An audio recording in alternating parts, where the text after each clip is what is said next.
Bismillahirrahmanirrahim. Assalamualaikum warahmatullahi wabarakatuh. Alhamdulillahi rabbil alamin.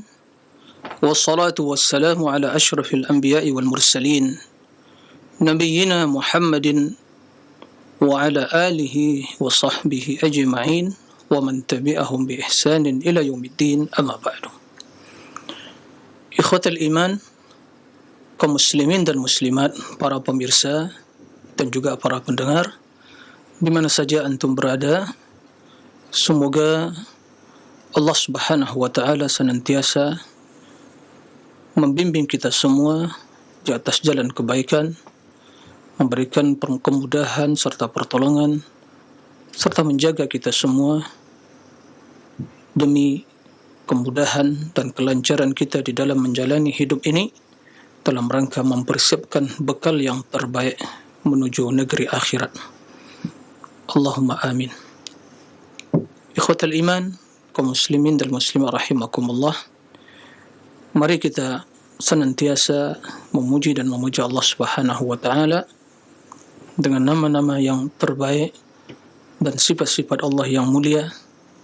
Sesungguhnya Allah Subhanahu wa taala mencintai hal itu. Sesungguhnya pujian tersebut merupakan bagian dari kesyukuran kita. Kita bersyukur kepada Allah dengan hati kita yang meyakini, mengimani, berikrar bahawa seluruh nikmat dan karunia datang dari Allah. Kemudian lisan kita senantiasa memuji Allah Subhanahu wa taala dan anggota badan kita dipergunakan untuk melakukan ketaatan dan ubudiyah kepada Allah Subhanahu wa taala. Alhamdulillah, awalan wa akhiran wa zahiran wa batina. Kemudian salawat dan salam mari kita perbanyak ucapkan untuk Nabi yang mulia, Nabi Muhammad sallallahu alaihi wasallam. Allahumma salli ala Muhammadin wa ala ali Muhammad. Ikhwatal iman, kaum muslimin dan muslimat, para pemirsa dan juga para pendengar rahimakumullah jami'an. Pada kesempatan yang mulia ini kita akan melanjutkan pembahasan tentang tauhid al-asma'i wa sifat. Kita telah menjelaskan banyak permasalahan yang berkaitan dengan prinsip-prinsip dasar akidah ahli sunnah di dalam akidah dan secara khusus di dalam tauhid al-asma'i wa sifat. Dan pembahasan yang telah berlalu merupakan pondasi, merupakan landasan yang dijadikan oleh ahli sunnah sebagai prinsip dasar di dalam memahami akidah tauhid, secara khusus akidah tauhid al-asma'i wa sifat. Barang siapa yang memahami kaedah-kaedah tersebut dan mengikuti apa yang menjadi konsensus ahli sunnah dan tidak mengikuti apa yang disebarkan oleh ahlul kalam dari berbagai syubhat-syubhat mereka, bi'idznillah dia akan selamat. Ya, dia akan selamat di dalam mempelajari akidah ahli sunnah wal jamaah. Dia akan selamat dari berbagai syubhat, berbagai kebatilan, penyimpangan yang telah banyak manusia terjerumus ke dalam hal itu disebabkan ya mereka memilih prinsip atau konsep yang berbeda dengan konsep yang diajarkan oleh Rasul dan yang diikuti oleh para sahabat Nabi sallallahu alaihi wasallam. Ikhwatul iman, para pemirsa rahimakumullah. Pada kesempatan yang mulia ini kita akan memulai menjelaskan ya sebagian dari sifat-sifat Allah Subhanahu wa taala yang tentunya tertera dalam Al-Qur'an berdasarkan hadis Nabi sallallahu alaihi wasallam. Jadi apa yang kita utarakan dan kita jelaskan sebelumnya sebagai muqaddimah. Ya, sebagai muqaddimah untuk memasuki ya, sebagai gerbang utama untuk memasuki pembahasan bab demi bab tentang asma'i wa sifat. Ikhwatal iman, ada baiknya sebelum kita menyebutkan sebagian dari sifat-sifat yang telah Allah tetapkan di dalam Al-Quran dan juga yang tertera dalam hadis-hadis Nabi sallallahu alaihi wasallam. Perlu kita kembali untuk mengingatkan, perlu kita kembali memurajaah, menyampaikan kembali apa yang pernah diutarakan sebelumnya. Karena kebaikan itu apabila diulang-ulang terus disampaikan, maka tentunya akan bisa diterima dan masuk ke dalam benak pikiran dan hati seseorang. Sebagaimana bahwa trik yang digunakan ahlul batil untuk menebarkan kebatilan, mereka terus mengulang-ulang kebatilan tersebut sehingga menjadi suatu yang biasa dalam pendengaran manusia, yang membawa kepada suatu sikap perilaku pembenaran terhadap kejelekan dan kebatilan itu. Begitu juga kita hendaklah senantiasa mengulang-ulang kebaikan tadi. Yang belum mendengar kebaikan tersebut, yang telah mendengar terus menambah lagi keyakinan dia, meneguhkan hatinya, dan yang telah memahami dan mengamalkan dan telah dibimbing oleh Allah di atas kebenaran tersebut, bahwa apa yang dia lakukan, mendengar kembali kebenaran tersebut merupakan hudan ala huda, nurun ala nur, cahaya di atas cahaya, petunjuk di atas petunjuk, dan semua demikian itu adalah bekal yang paling utama untuk dijadikan bekal menuju Allah dalam mengarungi hidup dunia demi mencapai ridha Allah Subhanahu wa taala. Ikhwatal iman, para rahimakumullah. Lalu kita sampaikan kembali dan terus akan kita sampaikan, kita tanamkan dalam diri kita dan kaum muslimin bahwa pembahasan tentang sifat adalah perkara yang gaib, yang berkaitan dengan diri Allah Subhanahu wa taala, yang tidak terdapat sedikit pun celah atau ruang untuk berimajinasi, untuk berijtihad, untuk menganalogikan, untuk menggunakan teori yang dibuat oleh akal pikiran manusia. Ini harus kita pahami terlebih dahulu. Maka tentunya prinsip landasan yang akan kita gunakan untuk menetapkan sifat-sifat Allah Subhanahu wa taala adalah wahyu. Kan Allah mengatakan, "A antum a'lamu amillah?" Apakah kalian yang lebih mengetahui atau Allah Subhanahu wa taala? Maka tidak diragukan bahwa Allah yang lebih mengetahui tentang dirinya. Rasul sallallahu alaihi wasallam yang lebih mengetahui tentang diri Allah dari kalangan umat manusia ini. Nah, ikhwatal iman, rahimakumullah. Oleh karena itu, landasan kita dalam membahas tentang sifat-sifat Allah hanya wahyu, berlandaskan wahyu. Dan tentunya wahyu, dalil, tidak bertentangan dengan akal yang sehat.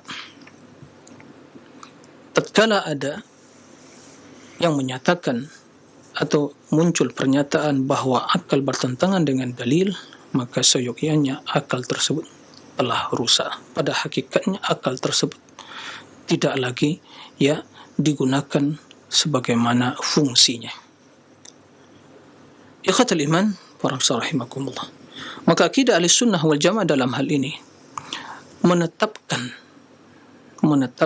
semua sifat yang Allah sebutkan di dalam Al-Quranul Karim dan juga yang disebutkan oleh Rasul sallallahu alaihi wasallam dalam hadis-hadis yang sahih, menetapkannya sebagaimana tertera di dalam Al-Quran dan hadis, tidak ditakwilkan,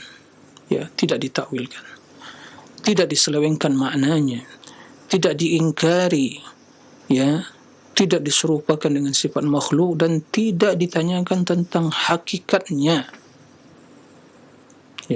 Maka diimani sebagaimana tertera dalam Al-Quran dan hadis sesuai dengan zahirnya, sesuai dengan zahir lafaz dari kalamullah atau kalamur Rasul sallallahu alaihi wasallam.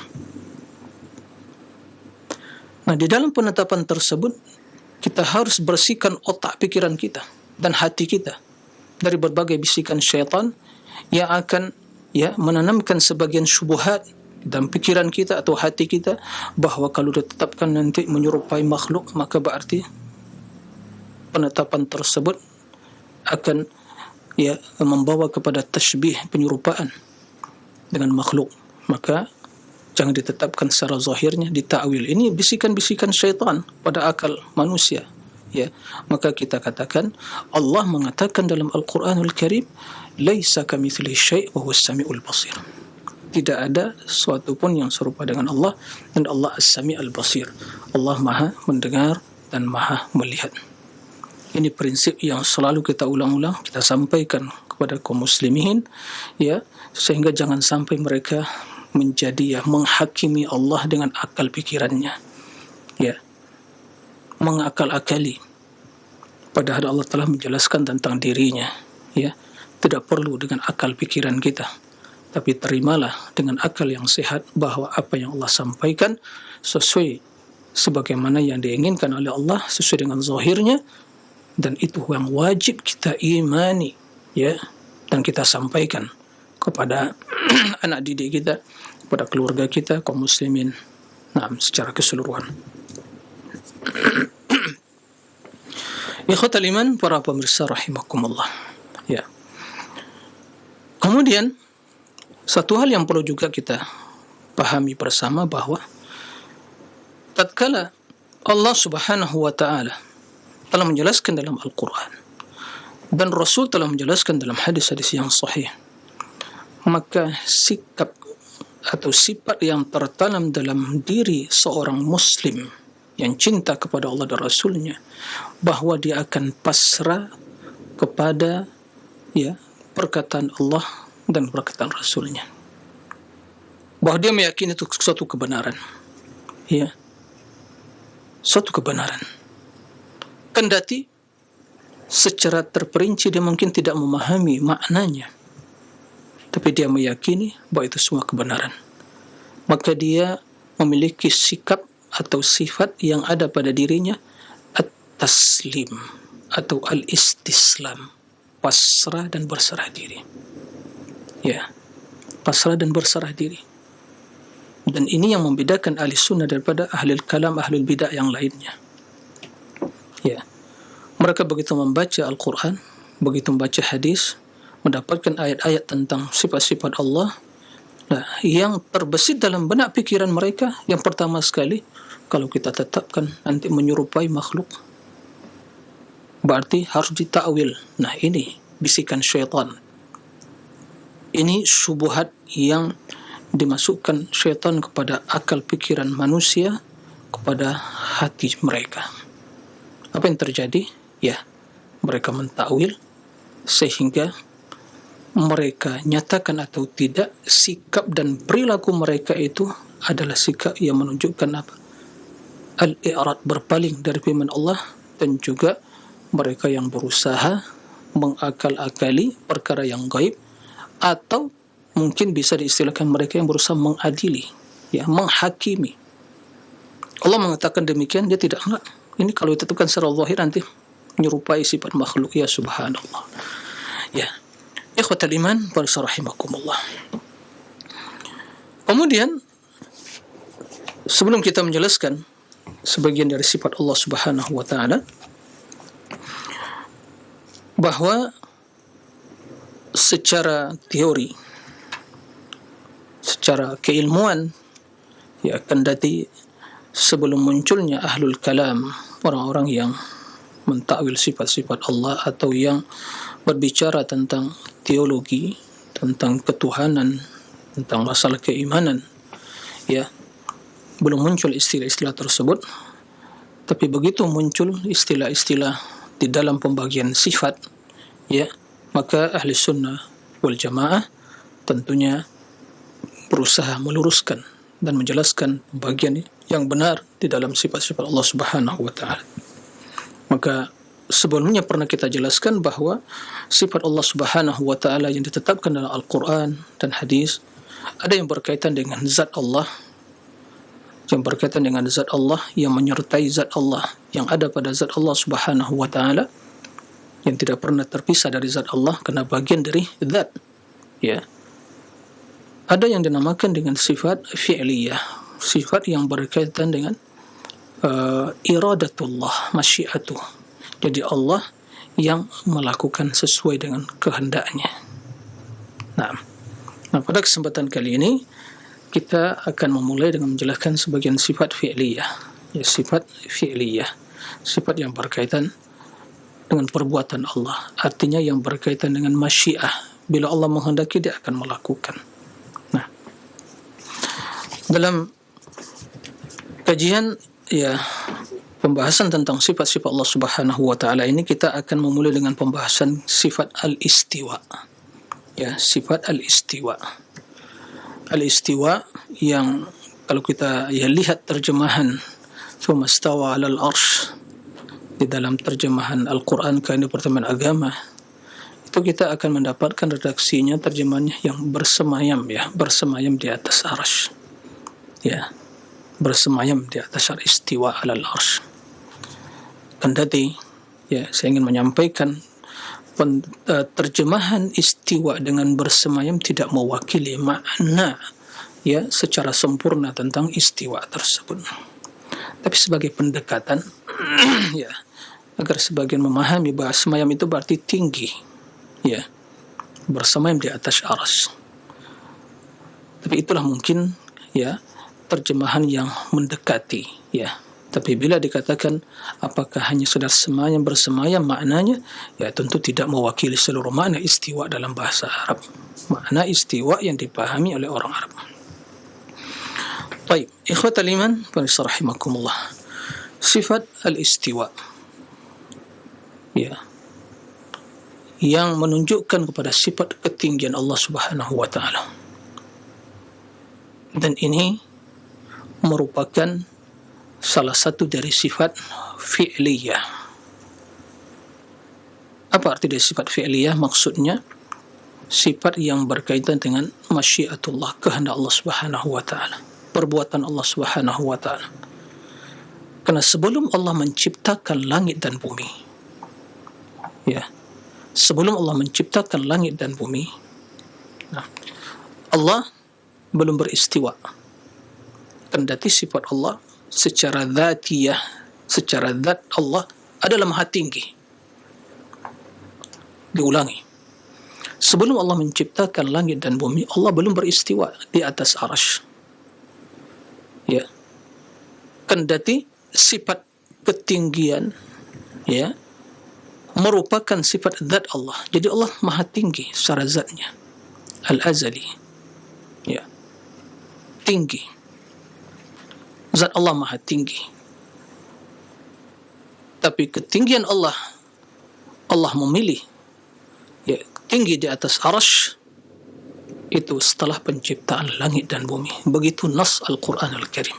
Maka dinamakan para ulama sifat fi'liyah karena berkaitan dengan masyiah. Jadi Allah berkehendak setelah menciptakan langit dan bumi untuk istiwa di atas arsy.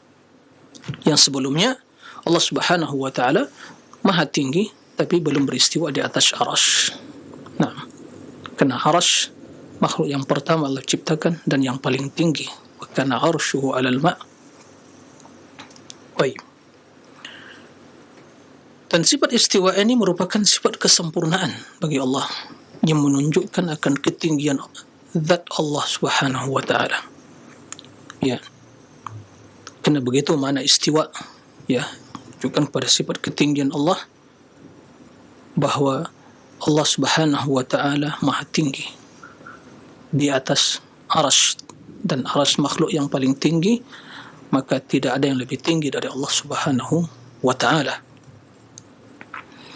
Dan ini merupakan sifat kesempurnaan, sifat keagungan. Allah Subhanahu wa ta'ala memuji dirinya dengan sifat tersebut. Hal yang menunjukkan bahwa sifat istiwa ini merupakan sifat kesempurnaan Allah Subhanahu wa ta'ala dan keagungan Allah Subhanahu wa ta'ala, bahwa sifat istiwa yang terdapat di dalam Al-Quran, di dalam 7 ayat dalam Al-Quranul Karim, bukan 1, 7 ayat Ya, dalam surat yang berbeda. Nah, itu kalau kita perhatikan konteksnya, redaksinya, itu semuanya menjelaskan tentang kebesaran dan keagungan Allah. Dan di antaranya istiwa alal arsy. Maka pada kesempatan kali ini kita akan baca ayat demi ayat yang terdapat dalam 7 surat tersebut. Mari kita cermati, kita hayati, daripada kita main akal-akal, ya, mengakal-akali, mentakwil. Enggak satu pun ayat yang dibaca tentang sifat tersebut, padahal ini perkara yang gaib. Ya, itu metodenya ahlul kalam, ya, yang kadang-kadang mengaku sebagai ahli sunnah, ahlul kalam. Tentang sifat istiwa, ya, ditakwil. Sifat ulu ditakwil, semua sifat ditakwil, kecuali beberapa sifat yang ditetapkan. Nah, daripada kita menggunakan metode yang seperti itu, tak juga berujung kepada kebenaran, tapi hanya kepada keraguan, kebimbangan, ya, maka ahlul kalam itu orang yang paling bimbang dalam akidahnya, karena tempat mereka berpijak, ya, landasan mereka membangun akidah tersebut akal-akalan, ya, ya, bukan akal yang sehat, akal-akalan, akal yang telah rusak, yang telah terkontaminasi dengan pikiran filsafat. Baik, secara urutan kita sebutkan, ya, dalam surat Al-A'raf, ya, ayat 54, ya. A'udzu billahi minasyaitonir rajim. Inna rabbakumullah, ya, alladzi khalaqas samawati wal ard fi 6 ayyamin thumma istawa 'alal 'arsy yughshi al-laila an-nahara yatlubuhu hathitha والشمس والقمر والنجوم مسخرات بأمره ألا له الخلق والأمر تبارك الله رب العالمين. Kata Allah Subhanahu wa ta'ala yang artinya, sesungguhnya Rabb kalian adalah Allah. Rabb yang kita ibadati adalah Allah Subhanahu wa ta'ala. Ya, Dia yang berhak diibadati. Kenapa? Karena Dia yang memiliki seluruh sifat kesempurnaan dan kemuliaan. Adapun selain Allah, makhluk yang lemah, yang dhaif, yang fakir, tidak berhak diibadati. Nah, inna rabbakumullah, Rabb kalian adalah Allah. Siapa Rabb yang kita ibadati? Allah yang kita ibadati. Alladzi khalaqas samawati wal ard, yang menciptakan langit dan bumi. Maka di antara sifat Allah al-khalqu, penciptaan. Ini sifat kesempurnaan. Kita meyakini bahwa Allah menciptakan seluruhnya, menciptakan langit dan bumi. Itu Rabb yang kita ibadati. Fi 6 ayyam, dalam 6 waktu, dalam 6 masa, ya, 6 hari. Thumma istawa 'alal 'arsy. Dan ini sesuai dengan hikmah Allah. Kenapa Allah memilih penciptaan langit dan bumi selama 6 hari? Apakah Allah tidak mampu menciptakan dalam 1 detik? Hanya mengucapkan kun fayakun, Allah mampu melakukan hal itu. Tiada yang menghalangi Allah Subhanahu wa ta'ala untuk melakukan hal itu. Allah Maha Kuasa. Tapi hikmah Allah menuntut Allah ciptakan selama 6 hari. Fi 6 ayyam. Nah, maka jangan ditanya kenapa demikian. Inilah yang tadi kita sampaikan. Allah mengatakan demikian, pasti ada hikmahnya. Dipahami oleh akal kita atau tidak, tidak ada permasalahan. Ya, tidak akan, ya, membatalkan iman kita atau mengurangi iman kita. Nah, tapi tentunya seorang yang mengetahui hikmah tersebut, tentu dia semakin mengetahui keagungan kebesaran Allah, tentu bertambah imannya. Baik.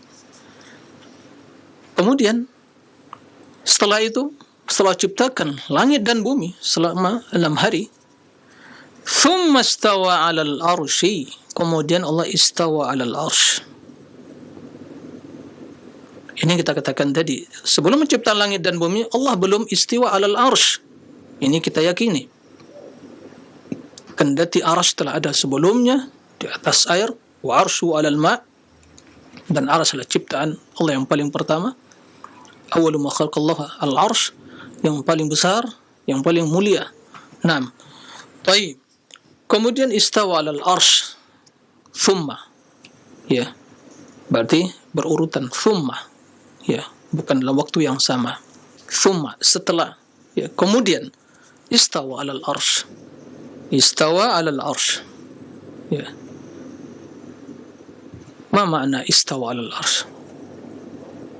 Kalau kita perhatikan bahasa Arab dan kita kembali kepada, ya, bahasa Arab yang digunakan mereka dalam, ya, komunikasi mereka, bahasa Arab yang benar, kita akan mendapatkan bahawa orang Arab istawa 'ala bermakna irtafa'a wa 'ala, tinggi, ya, naik dan tinggi di atas sesuatu.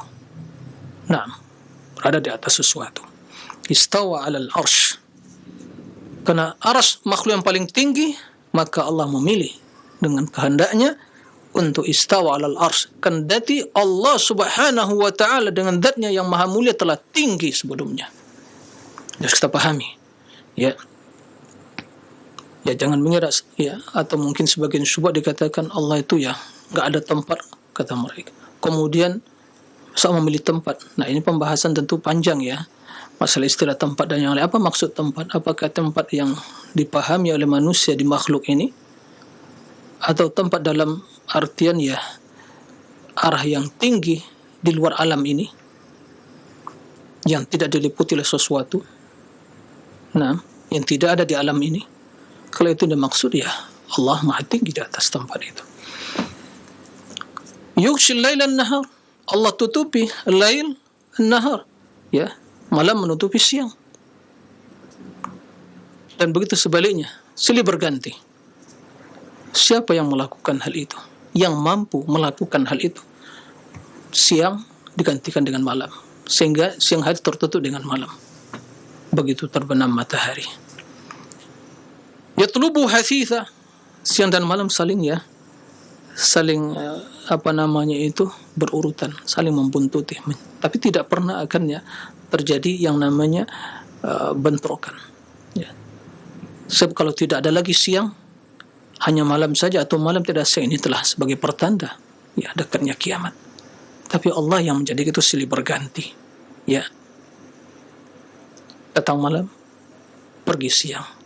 Datang siang, ya, pergi malam. Begitu seterusnya. Siapa yang mampu melakukan hal itu? Seandainya siang dijadikan terus menerus, siapa yang akan mampu mendatangkan malam hari bagi kalian? Tidak ada yang mampu kecuali Allah Subhanahu wa ta'ala. Sebaliknya demikian, ya, subhanallah, masing-masing dari waktu tersebut ada fungsinya. Malam untuk istirahat, siang untuk berusaha, bekerja, mencari nafkah dan seterusnya. Kemudian wasyamsa wal qamar wan nujum, matahari, bulan, wan nujum, bintang-bintang, ya, musakhkharatun bi amri. Itu semua itu, ya, berjalan, diatur dengan perintah Allah Subhanahu wa ta'ala. Allah yang mengatur semuanya, tidak ada yang bentrokan, ya, pada porosnya masing-masing. Ya, siapa yang melaksanakan hal itu? Siapa yang mampu melakukan hal itu? Allah yang memiliki sifat istiwa. Ala lahul khalq wal amr. Ketahuilah, penciptaan dan perintah itu hanya milik Allah. Allah yang menciptakan, Allah yang memerintahkan. Ya, bi amri, perintah Allah, baik perintah secara takdir, itu kun fayakun, atau perintah secara syar'i, yaitu apa yang diperintahkan oleh Allah dengan berbagai, ya, kewajiban-kewajiban agama. Semua itulah hak Allah semata, menunjukkan akan keagungan Allah Subhanahu wa ta'ala. Tabarakallahu rabbul alamin. Ya, maha berkah. Keberkahan itu artinya seluruh kebaikan, maha agung, maha baik, kemuliaan, ya. Allah yang merupakan Rabbul Alamin, Rabb alam semesta. Subhanallah, perhatikan para pemirsa dan juga kaum muslimin. Di awal ayat Allah memulai Rabbukum, Allah. Di akhir ayat Allah menyebutkan, menutup Rabbul Alamin. Subhanallah. Rabb yang memiliki seluruh sifat kesempurnaan yang telah kita sebutkan tadi, menciptakan, kemudian setelah itu ya bagaimana menutupi siang dan malamnya silih berganti, kemudian yang mengatur matahari, bulan, bintang, ya, kemudian seluruh penciptaan dan perintah adalah milik Allah. Ini semua para pemirsa ikhwatul iman kaum muslimin adalah sifat-sifat kemuliaan Allah, keagungan Allah. Dan di antara sifat tersebut adalah sifat al-istiwa alal arsy. Siapa yang berani untuk mengingkari seluruh sifat-sifat kemuliaan itu? Ada yang berani? Atas landasan apa? Mampukah mereka sebagaimana mentakwil sifat-sifat istiwa, kemudian mentakwil sifat-sifat yang lain, khalaq, menciptakan, ya, dan yang mengatur, dan juga yang menggantikan, ya, siang dan malam, ya. Mampukah mereka juga mentakwil hal itu, mengingkarinya? Sementara ayat ini berbicara dalam konteks kemuliaan dan keagungan Allah Subhanahu wa taala. Di antara sifat Allah yang agung, yang mulia tersebut adalah istiwa alal arsy, yang berarti tinggi. Nah, maka kembali ditanyakan kepada ya hati-hati yang masih sakit dan penuh dengan syubhat dan pikiran yang masih kotor. Kita tanyakan, mampukah Anda ya mengingkari seluruh sifat yang ada dalam ayat-ayat tersebut? Sementara itu sifat kesempurnaan, apa bedanya? Penciptaan sifat kesempurnaan, yang mengatur langit dan bumi sifat kesempurnaan, ya. Kemudian yang mengatur juga matahari, bulan, bintang, seluruh perintah di tangan Allah, ya. Ciptaan juga milik Allah, dan Allah Rabbul Alamin, Rabbul Alamin rububiyah. Maka Rabbul Alamin memiliki sifat, di antaranya istiwa alal arsy, itu pilihan Allah, ya. Maka tunduk dan patuhlah kepada nas Al-Quran. Tinggalkan ya sikap ya menentang atau mengakali atau menghakimi, ya. Semua itu tidaklah bermanfaat, ya. Yang bermanfaat adalah kita pasrah dan tunduk pada ayat ini. Allah yang menjelaskan tentang sifat kesempurnaan itu. Maka kita katakan ahli sunnah wal jamaah, ya, akidahnya Rasul, akidahnya para sahabat Nabi SAW, akidahnya imam-imam ahli sunnah, imam yang empat Abu Hanifah, Malik, Syafi'i, Ahmad, akidahnya imam-imam penulis kitab-kitab sahih, kitab hadis, Bukhari, Muslim, Abu Dawud, Tirmidzi, wan Nasa'i, Ibnu Majah, dan kitab-kitab yang lain. Akidahnya ahli sunnah, ya, sampai detik ini, bahwa tatkala mereka membaca ayat tersebut dan mendapatkan seluruh kesempurnaan dan keagungan, maka mereka mengatakan sami'na wa ata'na, amanna bihi, kami mendengar, meyakini dan beriman kepada nas tersebut. Jadi enggak perlu ditakwil-takwil lagi. Allah yang menyatakan, maka summa istawa 'alal arsy. Istawa, jadi setelah Allah ciptakan langit dan bumi, Allah telah memiliki sifat ketinggian, karena sifat tinggi itulah sifat zat, sebagai akan kita jelaskan insyaallah setelah menjelaskan sifat istiwa, ya. Maka kita imani, ya, kita imani, sehingga di akhirat kelak kalau ditanya oleh Allah, ya, wahai hambaku si fulan, apa yang menyebabkan kamu menetapkan sifat istiwa? Jawaban kita jelas, ya Allah, kami membaca Al-Quranul Karim dalam surat Al-A'raf dan surat-surat yang lain, kami mendapatkan, ya Allah, engkau menyebutkan sifat tersebut, maka kami imani, ya. Kami imani, karena itulah makna iman. Alladzina amanu aminu billahi wa rasulih. Orang beriman, berimanlah kepada Allah dan Rasulnya. Maka iman kepada Allah, ya, kami imani, kami tetapkan maknanya, karena engkau yang menyebutkan, ya Allah. Tapi bagi mereka yang mentakwil, apa alasan mereka? Mereka mengingkari, apa alasan mereka? Tak ada. Nah, maka persiapkan ya, akidah yang benar sebagai bekal menuju Allah Subhanahu wa taala. Kembali kita katakan, siapakah, ya, adakah seorang yang mampu mengingkari salah satu dari sifat-sifat kesempurnaan dan keagungan yang terdapat dalam ayat surat Al-A'raf dalam konteks penjelasan sifat al-istiwa tadi? Silakan dijawab. Dan itu tentunya tak cukup bagi kita menjelaskan bahawa istiwa sifat Allah yang bermakna tinggi di atas arasy sesuai dengan kebesaran dan keagungannya tidak serupa dengan tingginya makhluk di atas sesuatu. Tidak seperti istiwanya, ya, raja di atas singgasananya. Kendati dari satu sisi juga bermakna tinggi, ya, tapi tinggi tentunya berbeda. Tinggi sesuai dengan kelemahan makhluk, tinggi Allah dengan zatnya sesuai dengan kebesaran keagungannya berdasarkan firman Allah, laisa kamitslihi syai'un wa huwas samiul basir. Tidak ada sesuatu yang serupa dengan Allah, dan Allah yang maha mendengar dan maha melihat. Ikhwatal iman, para pemirsa rahimakumullah. Baik, kita lanjutkan.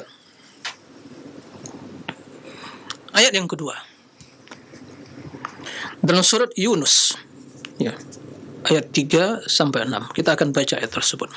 Ya.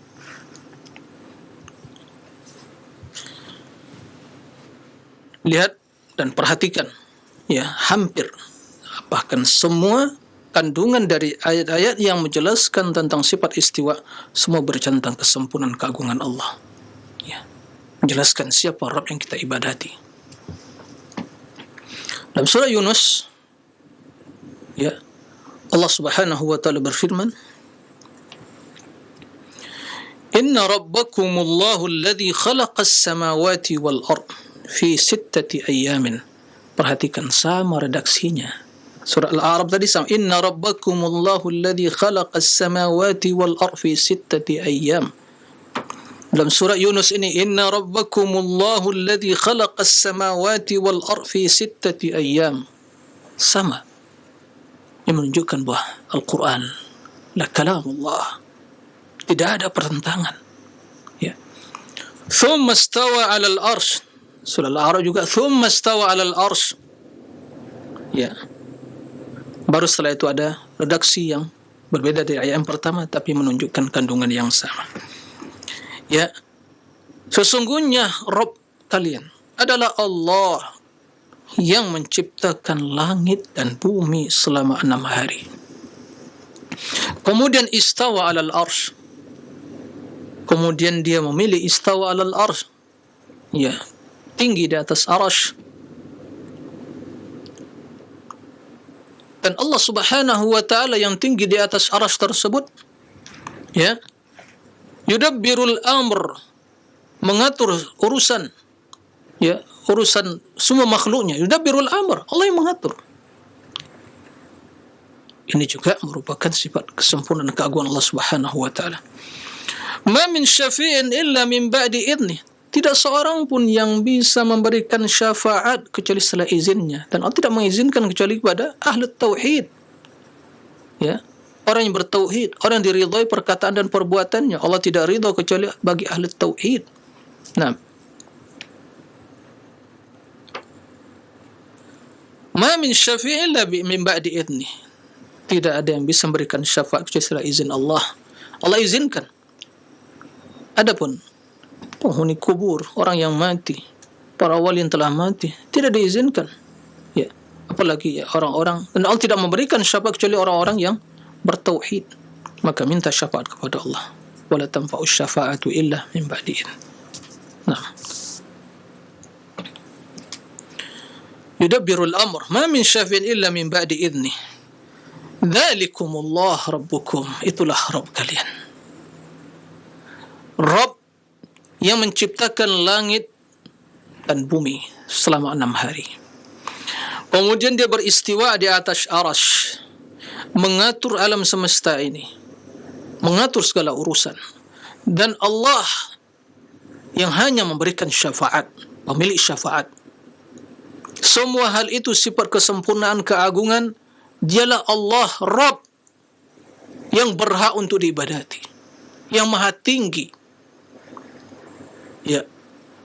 Oleh kerana itu kata Allah Subhanahu wa taala, "Dzalikumullah", itulah Rabb kalian yang memiliki sifat kesempurnaan itu, di antaranya istiwa 'alal arsy. Oleh kerana itu, fa'buduhu, ibadatilah Allah. Ibadatilah Allah semata. Ya. Karena dia yang berhak diibadati. Dialah yang Allah Subhanahu wa ta'ala yang memiliki sifat kesempurnaan dan zat yang maha agung yang memiliki sifat kesempurnaan, di antara sifat ketinggian, di antara sifat istiwa 'alal arsy. Itu Rabb yang berhak diibadati. Ya. Afala tadhakkarun?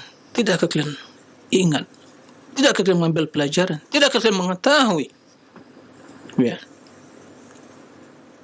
Jadi kita dipanggil oleh Allah untuk menggunakan akal yang sehat. Ya. Itu Rabb kalian.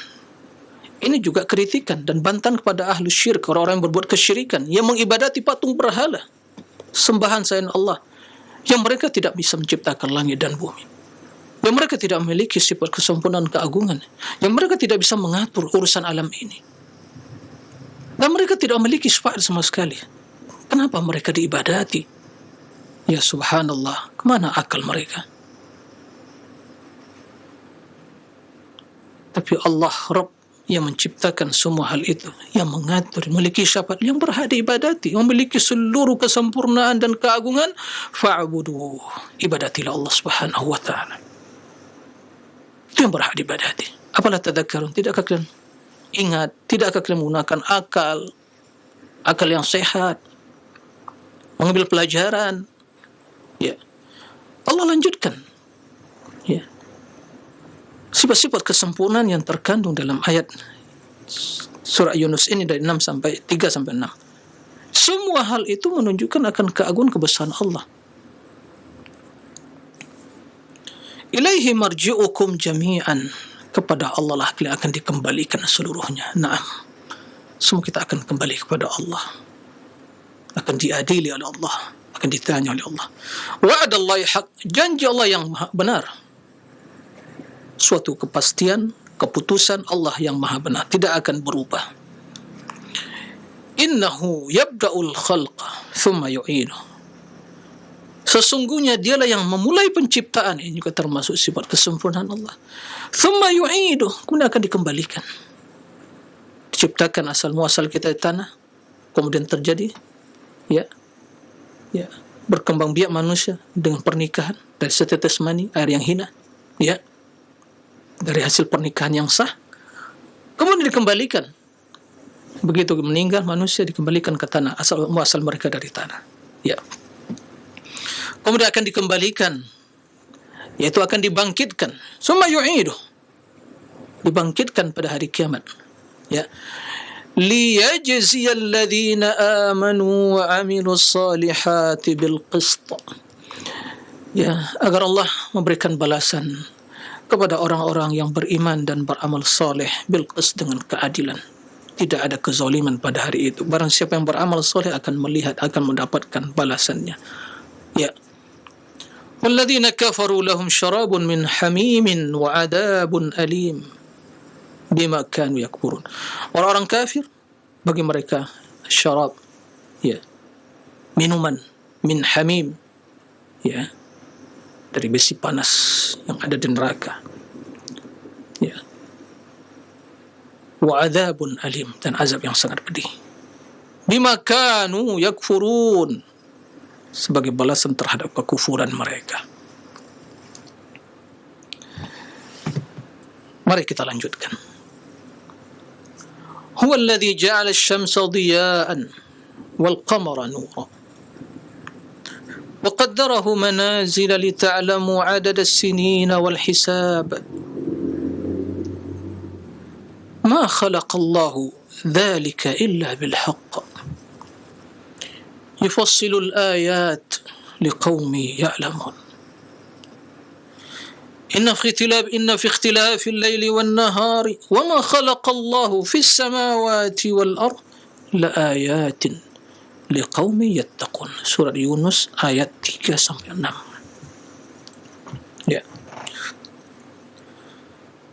kepada Allah kalian akan dikembalikan semuanya. Itu janji Allah. Allah tidak mungkiri janji. La yukhliqullahu al-mi'ad. Allah tidak akan mungkiri janji. Allah Subhanahu wa ta'ala yang memulai penciptaan dan akan mengembalikan mereka. Begitu mereka meninggal akan dibangkitkan agar Allah memberikan balasan kepada orang-orang yang beriman dan beramal saleh dengan keadilan.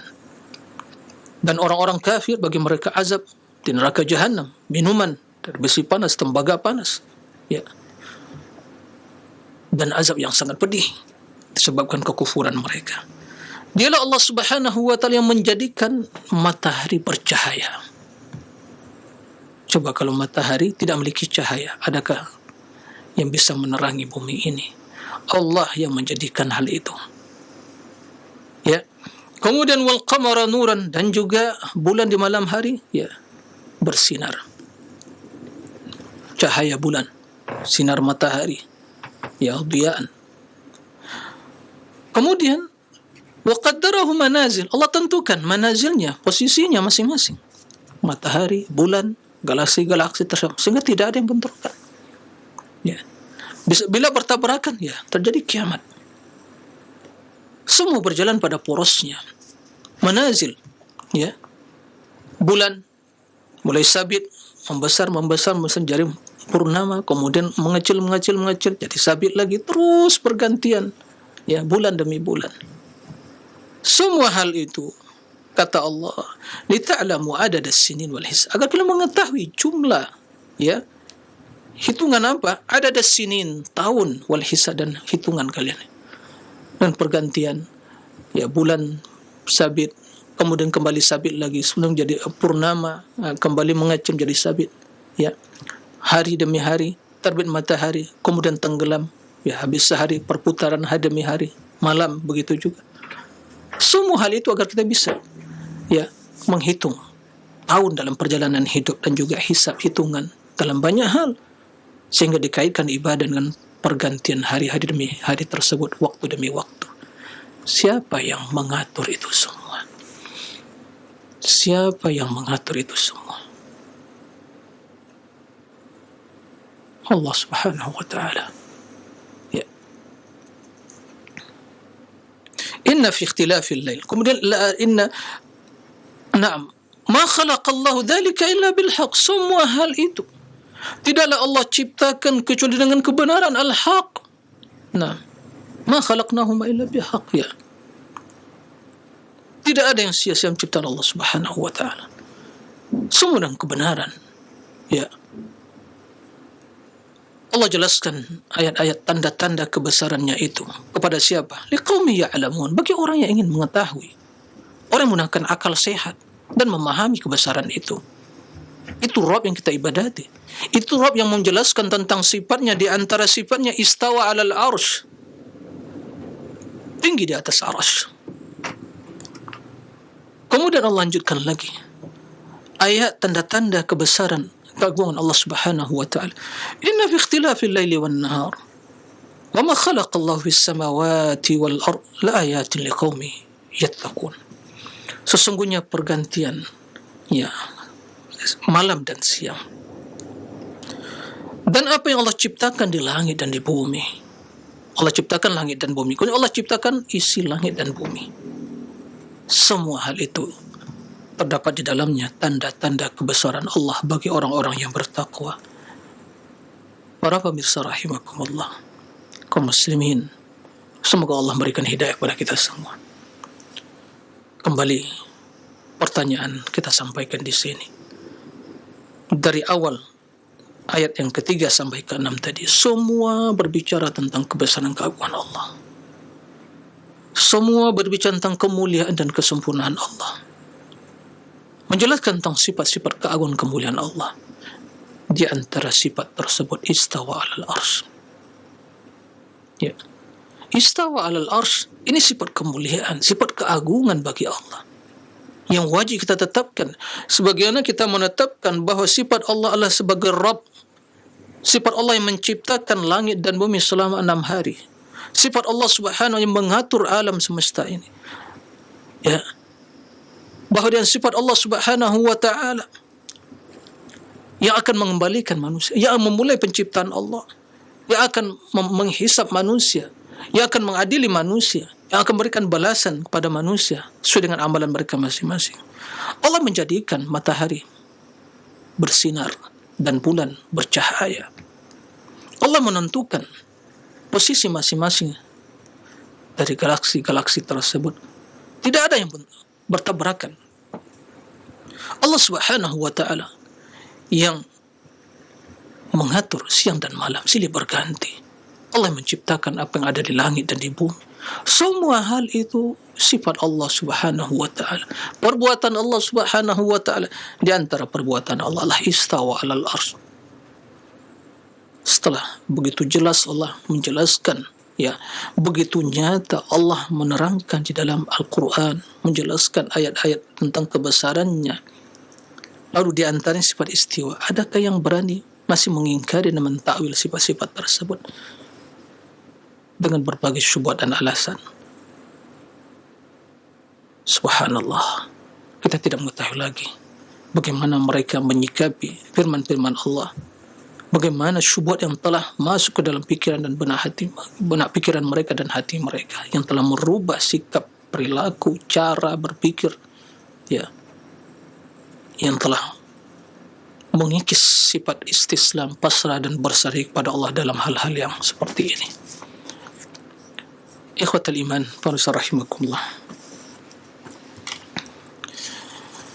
Kita lanjutkan ayat yang ketiga. Sepertinya pada pertemuan kali ini kita hanya membaca 3 ayat saja. Kita lanjutkan insyaAllah pada pertemuan yang akan datang.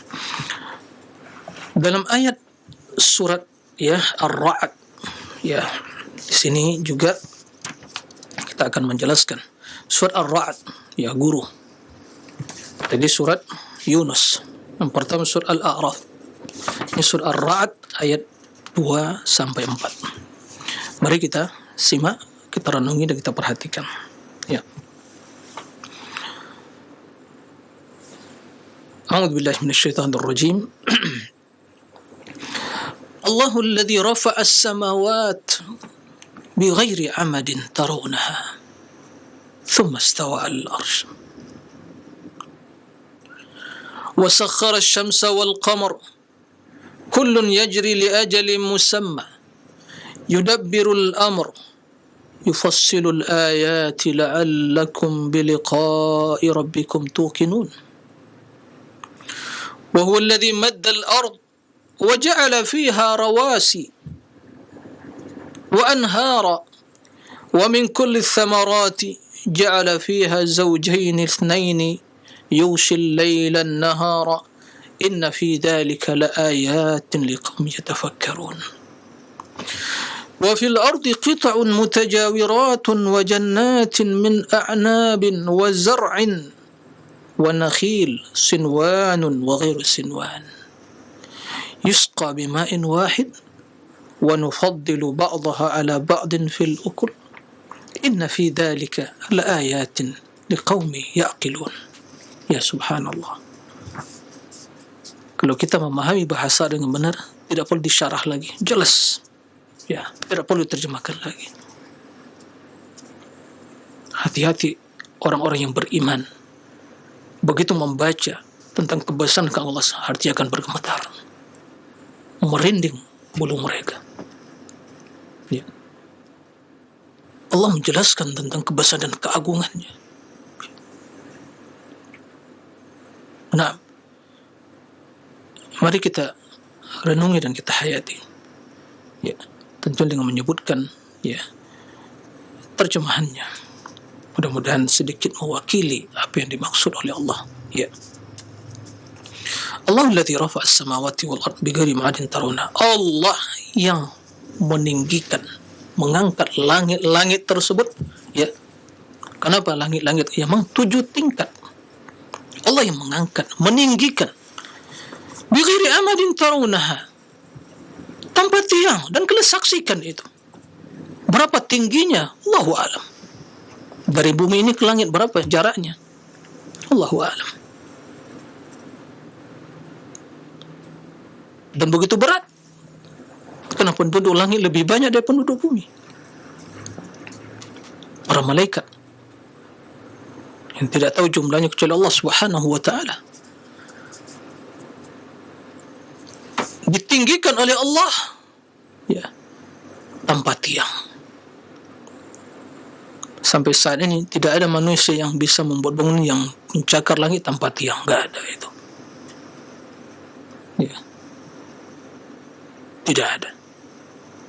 Karena mereka tidak mampu. Hanya Allah Subhanahu wa taala yang yumsikus sama' an taqa 'alal ardh. Allah yang memegang, yang menahan agar langit tidak jatuh menimpa bumi.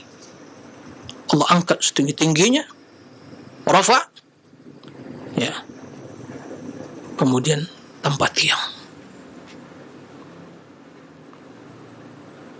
Itu adalah sebagai sifat kebesaran keagungan Allah Subhanahu wa taala.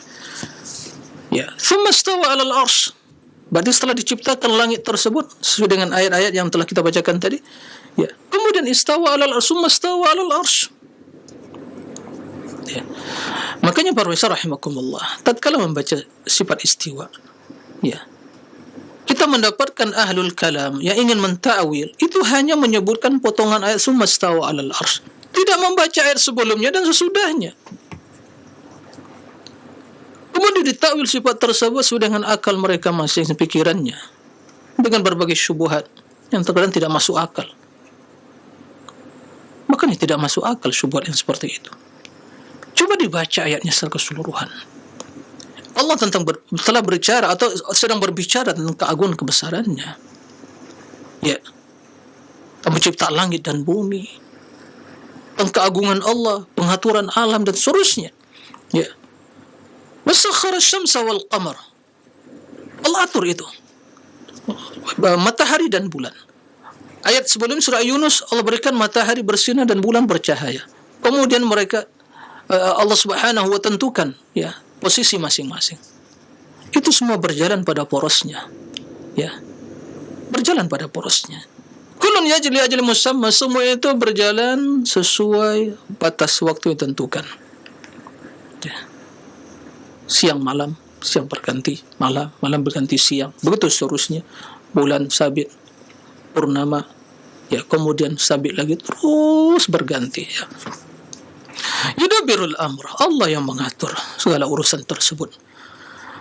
Yufassilul ayat, Allah jelaskan, Allah terangkan, Allah jelaskan ayat, tanda-tanda kebesaran Allah. Ya, la'allakum biliqa'i rabbikum tuqin. Mudah-mudahan kalian yakin, yakin kalian akan berjumpa dengan Rabb kalian. Nah, kita yakin ya, hidup ini akan berakhir dan kembalikan kepada Allah, akan bersua dengan Allah, akan diminta pertanggungjawaban terhadap amalan masing-masing dan perbuatannya. Allah lanjutkan lagi ya penjelasan tentang sifat-sifat kebesarannya. Wa huwa alladhi maddal ardha. Allah yang membentangkan, mahada. Lihat bumi tempat kita berjalan terhampar luas. Subhanallah. Ya. Subhanallah. Bisa kita berjalan di atasnya. Maddal ardh wa jalal arda mihada, dibentangkan oleh Allah Subhanahu wa taala. Ya. Kemudian wa ja'ala fiha rawasi, dijadikan di bumi tersebut pasak-pasak bumi, yaitu gunung-gunung yang tinggi menculang untuk menjaga ya agar bumi ini tidak bergoyang. Tapi sekali-sekali ya digoyang oleh Allah Subhanahu wa taala, adanya zilzalah, ya, gempa. Tapi apa fungsi dari gunung-gunung tersebut? Itu sebagai pasak-pasak bumi. Wa anhar, dan sungai-sungai yang mengalir. Siapa yang mampu melakukan hal itu? Allah Subhanahu wa taala. Ya. Wa min kulli thamarat ja'alna fiha zawjain, dan masing-masing dari buah-buahan itu kami jadikan ya berpasang-pasangan itu dua jenis. Ya, subhanallah. Yughshil laila an-nahar, ja'ala fiha zawjain itsnain, ya, berjenis-jenis ya buah-buahan. Yughshil laila an-nahar, Allah selimuti ya malam siang, malam menyelimuti siang, kemudian siang menutupi malam, wahakadha, seterusnya, begitu seterusnya. Inna fi dzalika laayatin liqaumin yatafakkarun. dalam penciptaan, pengaturan yang demikian itu terdapat tanda-tanda kebesaran Allah bagi orang yang berpikir. Gunakan akal yang sehat, ya, memikirkan tentang ciptaan Allah, bukan tentang zat Allah. Wa fil ardi qata'un mutajawiratun, dan di bumi ini juga ada ya jenis tanah atau bumi, tanah-tanah yang mutajawirat, yang berdampingan, ya, berjenis-jenis, berlapis-lapis, maka tidak sama jenis tanah, ya, dan itu berdampingan, mutajawirat. Bahkan di dalam ya satu tempat terdapat ya berbagai jenis tanah, dan itu orang-orang yang mempelajari ilmu tentang itu mengetahui ya bagaimana ciptaan Allah Subhanahu wa taala. Mutajawirat, berdampingan. Wa anhara, kemudian wa jannatin min a'nab, di bumi ini juga ada jannat, ya, kebun-kebun. Min a'nab, dari anggur, berbagai jenis anggur. Wa zar'in, pohon-pohon ya yang begitu banyak.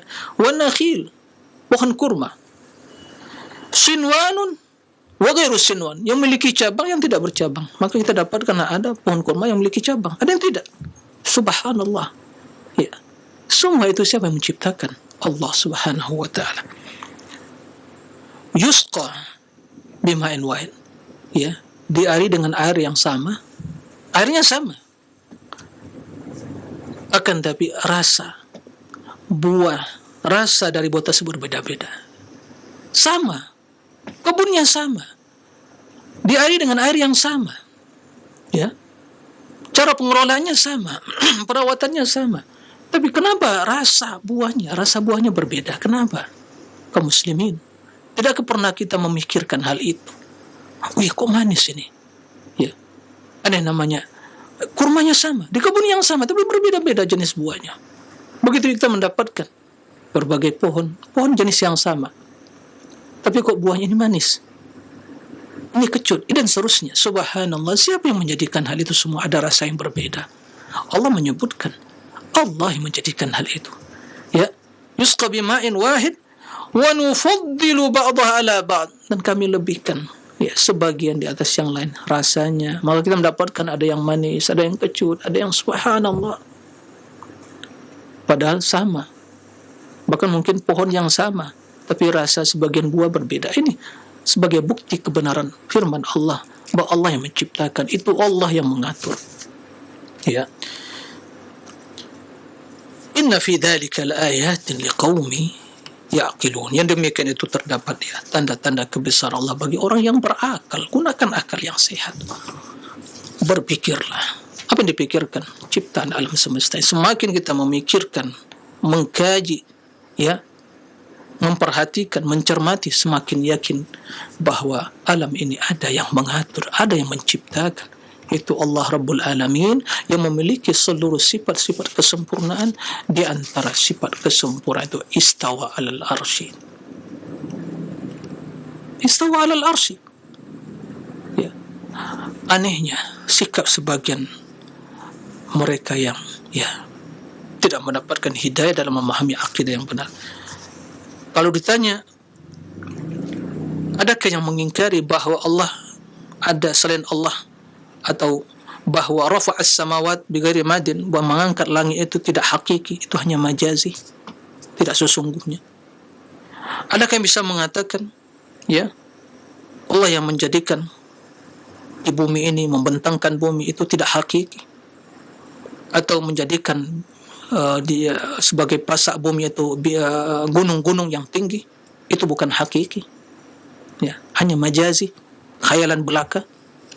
Ya, ada bisa mengatakan bahwa Allah jadikan di bumi ini berbagai tanam-tanaman, ya, kebun yang berbuah, kemudian bumi jenis tanah yang juga berbeda-beda tapi berdampingan,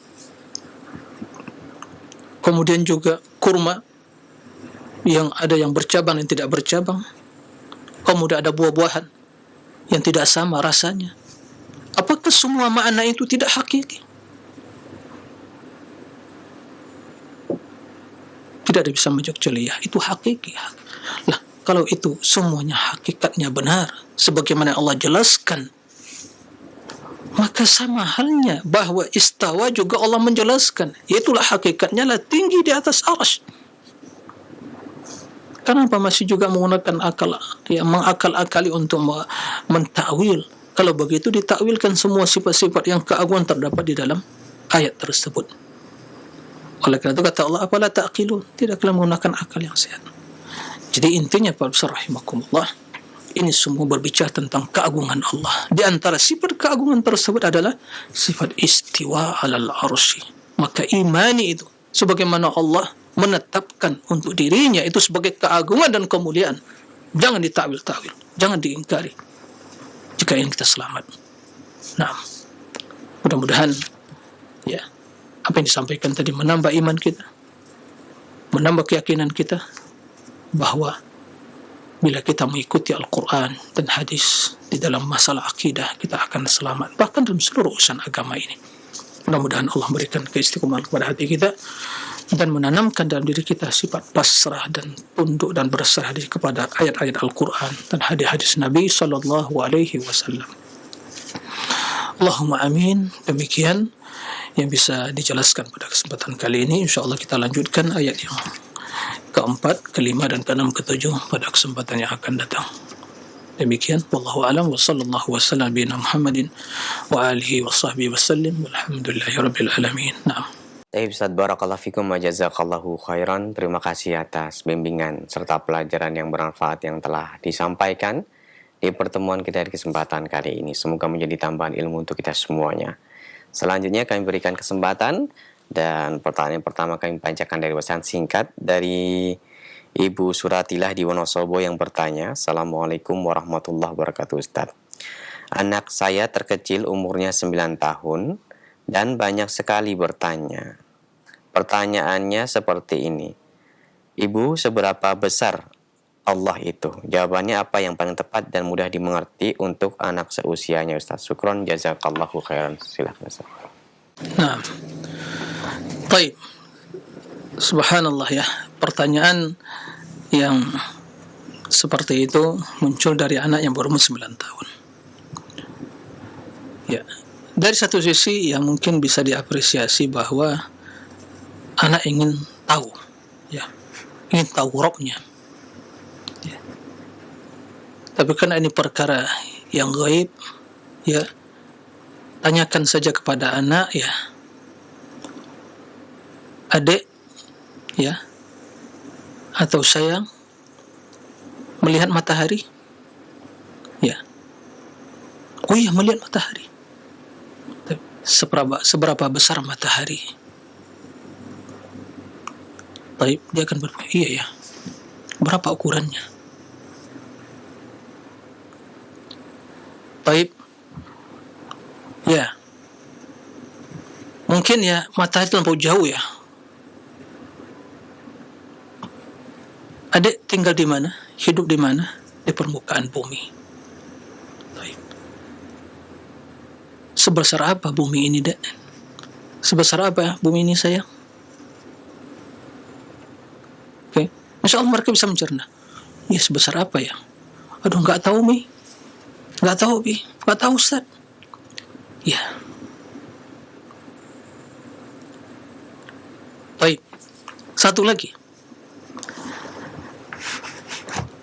Yang sekarang berjalan, manusia yang berjalan di permukaan bumi ini namakan makhluk hidup karena masih ada rohnya.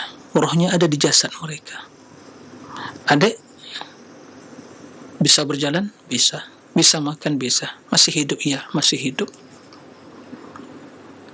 Kenapa masih hidup? Ya, masih karena rohnya masih ada dalam jasad. Tanyakan, di mana itu roh kita, Adik? Di mana itu roh kita, sayang? Ada yang bisa mengetahui? Oh iya ya, di mana? Kita hanya bisa berjalan karena masih hidup. Yang udah mati udah berpisah rohnya. Nah, ini sebagai pendekatan agar tatkala kita ya memberikan pendekatan yang seperti itu, ini namakan qiyasul aula. Artinya, dalam perkara-perkara yang berkaitan dengan ciptaan Allah saja, makhluk, tidak bisa kita mengetahui akan kebesaran dan keagungannya dan posisinya. Roh saja di mana? Ada yang tahu di mana posisi rohnya? Enggak ada.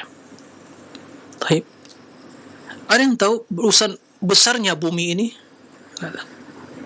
Ada yang tahu besarnya matahari, purnama yang dilihat di malam hari? Ya. Tidak ada. Kalau itu ciptaan Allah, tidak kita ketahui, karena kita saksikan. Matahari berikan cahaya, sinar. Bulan begitu juga, rembulan di malam hari menerangi ya kegelapan malam.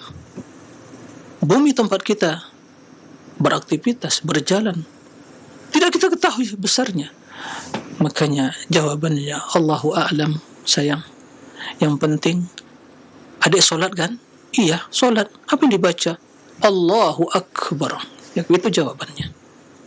Ya, Allahu Akbar. Allahu Akbar. Allah yang maha besar. Allahu Akbar. Ya, Allah yang maha besar. Jadi, dengan seperti itu insyaAllah mulai kita menanamkan makna-makna keagungan tadi. Bahwa kita harus menanamkan dalam perkara hal yang berkaitan dengan teologi ketuhanan. Ya, kita dilarang untuk berbicara tentang hal itu. Sejauh besar, sebesar apa. Memang Allahu a'lam. Allahu Akbar. Apapun yang kita bayangkan tentang Allah, maka semua itu pasti berbeda dengan apa yang kita bayangkan. Di luar nalar kita. Maka cukup dalam ini kita mengucapkan Allahu Akbar kabira. Ya. Allahu Akbar kabira. Itu yang disampaikan pada anak kita. Seperti insyaAllah anak-anak yang 9 tahun yang dah mulai juga bisa memahami sedikit banyaknya perkataan. Tapi di suatu sisi kita apresiasi, dia ingin mengetahui. Ya. Karena dia meyakini memiliki Allah. Ya. Rabb. Maka jawaban yang seperti itu, ya, Allahu Akbar. Ya. Allahu a'lam. Nah. Nah, Ustaz, barakallahu fikum. Terima kasih atas nasihatnya serta jawaban yang bermanfaat yang telah disampaikan. Selanjutnya kami berikan kesempatan kembali. Masih kami bacakan dari pesan singkat dari Abu Sofa di Bandung. Pertanyaannya sebagai berikut. Assalamualaikum warahmatullahi wabarakatuh, Ustaz. Mau bertanya, apakah arsy yang agung itu sebagai makhluk Allah berupa kata sifat? Ataukah makhluk Allah dalam bentuk benda? Menurut pandangan manusia, seperti apa Allah berada di atas suatu benda ciptaannya sendiri? Silakan, Ustaz. Baik, ya. Terima kasih kepada Abu Sofa, ya. Barakallahu fiik atas pertanyaan. Ya. Beliau berada di Bandung. Barakallahu fiik. Apakah arsy itu, ya, kata sifat atau itu benda? Lalu timbul pertanyaan, bagaimana Allah itu bisa, ya, kalau seandainya itu benda, bagaimana Allah Subhanahu wa ta'ala istawa di atas makhluk atau benda ciptaannya? Baik, yang pertama, arsy itu makhluk, bukan sifat. Arsy itu makhluk, bukan sifat. Ya. Karena Allah Subhanahu wa ta'ala menciptakan arsy. Allah telah ada secara azali. Dan Allah huwal awwal. Al-awwal wal akhir. Allah yang pertama dan yang terakhir. Yang terakhir juga pada kekekalan Allah Subhanahu wa ta'ala. Yang pertama juga, ya, permulaan Allah yang tiada bermula. Itu Allah yang pertama. Tiada makhluk sebelum Allah. Kemudian Allah ciptakan, ya, makhluk yang pertama adalah al-arsy, dan yang paling besar. Dan sifat arsy itu, jadi arsy itu makhluk, ya, makhluk. Kalau itu memang disilakan benda, ya, benda yaitu makhluk. Nah, bukan sifat. Tapi arsy itu memiliki sifat. Apa sifatnya? Al-azim, keagungan. Al-majid, ya, kemuliaan. Al-karim, mulia dan besar. Ya. Makanya di antara ayat menjelaskan hal itu, ya, Rabbul Arsyil Azim, Rabbul Arsyil Majid, ya, Dzul Arsyil Majid, memiliki arsy yang majid. Ada dua makna di sini. Majid bisa berarti itulah nama Allah, dan juga bisa berarti makna yaitu arsy, sifat dari arsy. Jadi arsy adalah makhluk ciptaan Allah yang terbesar, yang paling tinggi, yang paling berat dan paling indah.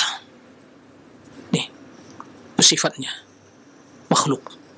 Nah, beratnya, ya, yang paling berat.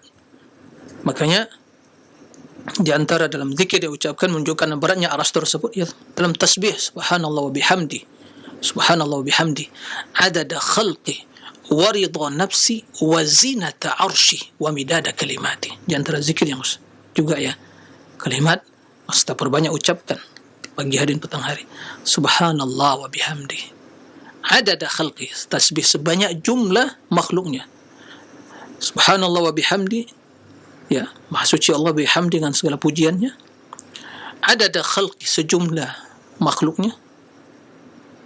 Subhanallah wa bihamdi adada khalqi wa ridha nafsi, sesuai dengan keridhaan dirinya, wa zinata arsy, dan sesuai dengan timbangan arasnya, wa midada kalimati, dan tinta-tinta yang menulis kalimat-kalimat Allah dan terhitung banyaknya. Ini menjelaskan pada kita arsy yang adalah makhluk paling berat, zinata arsy, ya, timbangan arsy yang paling berat. Jadi itu benda, itu ciptaan Allah, bukan sifat, tapi dia memiliki sifat. Nah, jawaban pertanyaan yang kedua, jika itu benda ciptaan Allah, bagaimana Allah istiwa di atas arasy-Nya? Jawabannya, ya, apa yang dijawab oleh Imam Malik rahimahullah tatkala ada seseorang masuk ke dalam majlis Imam Malik dan bertanya sembari membaca firman Allah, ya, Ar-Rahman 'alasy istawa. Ar-Rahman, Allah istawa 'alal arsy. Kata yang bertanya, kaifa istawa? Bagaimana istiwanya? Jadi sama dengan pertanyaan tadi, bagaimana Allah beristiwa di atas benda tadi, ciptaannya? Kata Imam Malik, al-istiwa ma'lum. Istiwa Allah di atas arsy itu dimaklumi maknanya, diketahui maknanya. Ya. Tentunya bagi mereka yang paham bahasa Arab memaklumi hal itu. Orang Arab mengetahui makna istawa itu, ya, tinggi, irtifa, ala, ya, irtifa wa ala, tinggi, bermakna tinggi, di atas sesuatu bila disertai dengan huruf ala, ya, karena ada juga tidak disertai dengan ala, sumastawa ila sama ila, ya, bermaksud juga bermaksud dan juga bermakna tinggi. Ada makna istawa juga tanpa disertai sesuatu, ya, tidak ila ada ala, itu maknanya tammah wa kamulah. Nah, adapun istawa makna ala itu makna tinggi. Nah, kata Imam Malik, istiwa maklum, maknanya maklum, diketahui, ya. Kalau kita tidak mengetahui, berarti kita belajar bahasa Arab, insyaallah paham. Baik. Kemudian apa kata Imam Malik? Wal kaifu majhul. Kaifiyahnya, cara Allah beristiwa di atas arsy itu majhul. Dan sebagai ghairu ma'lum, tidak diketahui. Tidak ada yang mengetahuinya. Ya. Wal imanu bihi wajib. Mengimani hal itu adalah wajib.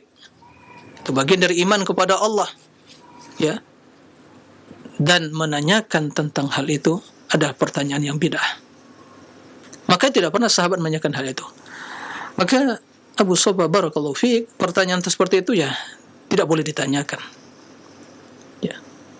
Baik tentang tentang sifat istiwa atau tentang sifat yang lainnya. Ya. Maka kita katakan makna jelas, Allah tinggi di atas arsy. Kaifa, bagaimana? Ya, sebagaimana kata Imam Malik, ghairu ma'lum. Tidak boleh, karena termasuk pertanyaan tidak diketahui. Menanyakan bagaimana Allah beristiwa di atas arsy itu di antara pertanyaan-pertanyaan yang bid'ah, ya, yang tidak dibenarkan, karena tidak diketahui. Jika seorang ingin memaksakan ingin mengetahui hal itu, kita tanyakan pertanyaan balik pada dia. Bagaimana zat Allah? Bagaimana zat Allah? Jika jawabannya diberikan, maka kita akan mengetahui bagaimana hakikat sifatnya. Tatkala tidak ada seorang pun yang mengetahui tentang zat Allah, maka tidak seorang pun yang akan mengetahui tentang hakikat sifatnya, karena sifat tersebut adalah sifat bagi zat, tidak bisa dibedakan. Al-kalamu fi sifat kal-kalamu fi dzat. Pembahasan tentang sifat sebagaimana seperti pembahasan tentang zat. Sebagaimana zat Allah tidak diketahui hakikatnya, begitu juga hakikat dari sifat Allah tidak diketahui. Maka kita serahkan kepada Allah. Ini yang namanya tafwid, diserahkan kepada Allah. Allahu a'lam. Ya. Kenapa? Karena Allah mengatakan, "A'antum a'lamu amillah?"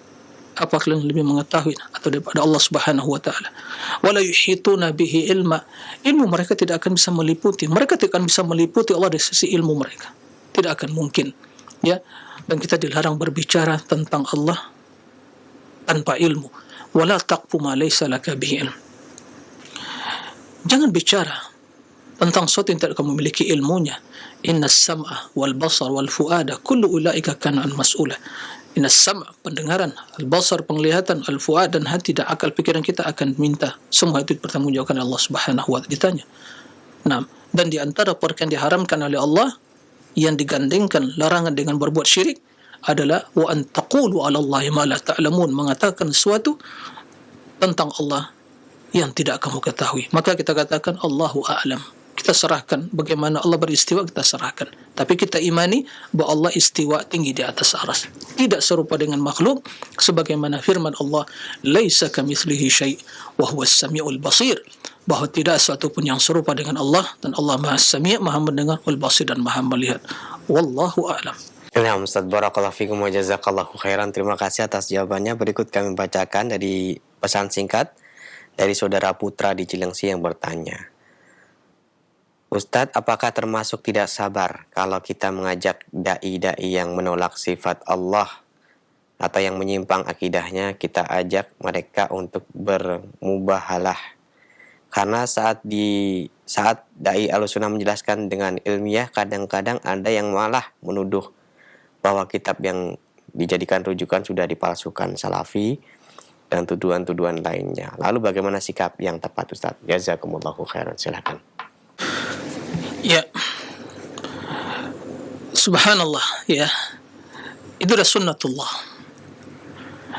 Tuduhan-tuduhan yang seperti itu bukan hal yang baru.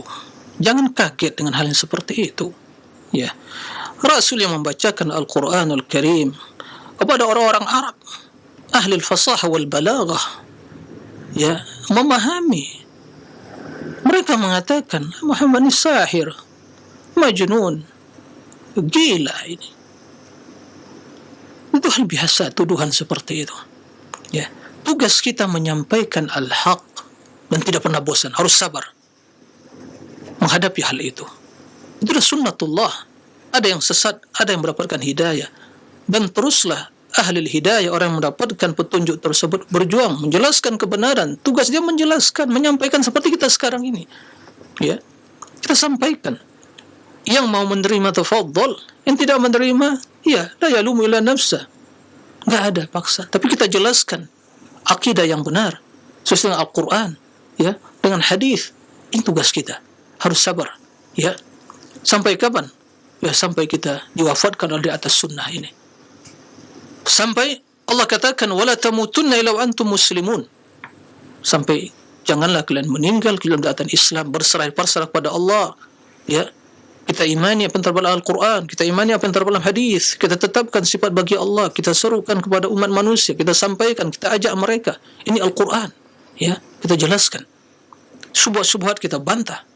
Ini bagian dari jihad fisabilillah, jihad menegakkan kebenaran dengan cara yang hikmah, dengan cara yang ilmu, ya, dengan kejujuran, bukan dengan kebohongan, bukan dengan kepalsuan, bukan hanya masing tuduh menuduh, ya. Tapi ini adalah merupakan, ya, tradisi yang klasik yang terus akan berulang sampai detik ini bagi penentang kebenaran. Ya, maka sebagaimana Allah memberikan hidayah kepada kita, Allah yang menyesatkan mereka. Tapi mereka jujur mencari kebenaran. Mereka ingin selamat dan bersihkan akal pikiran mereka dari syubhat. Insya Allah jalan kemudahan itu, jalan kebenaran itu jelas, terang benderang, nyata. Maka permasalahannya mereka terdidik selama ini di atas metode yang keliru, rujukan referensi mereka kita ahlul kalam, tidak membaca kita ahli sunnah, kemudian yaitu mereka ingin sampaikan. Oleh kerana itu, ya tidak perlu ada mubahalah seperti itu. Ya, mubahalah seperti itu tidak perlu. Ya, sampaikan kebenaran, harus sabar. Jika mereka pun tidak menerima, alhamdulillah, tugas kita telah terlaksana. Jika mereka menerima, alhamdulillah, ya bertambah pahala kita. Karena setiap kebenaran yang diikuti dan pahala tersebut akan sampai kepada orang yang menyampaikannya. Seperti itu. Jadi kita dakwah ini natural saja. Ya. Tidak perlu kita merekayasa untuk begini. Tidak bisa. Hidayah itu tidak bisa direkayasa untuk manusia. Itu pilihan Allah untuk seseorang.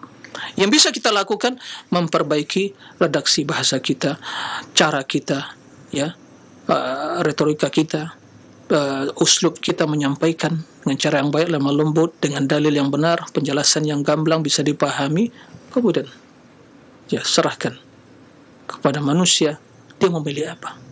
Dipaksa tidak akan mungkin, karena mendapatkan dia tidak bisa main paksa-paksaan.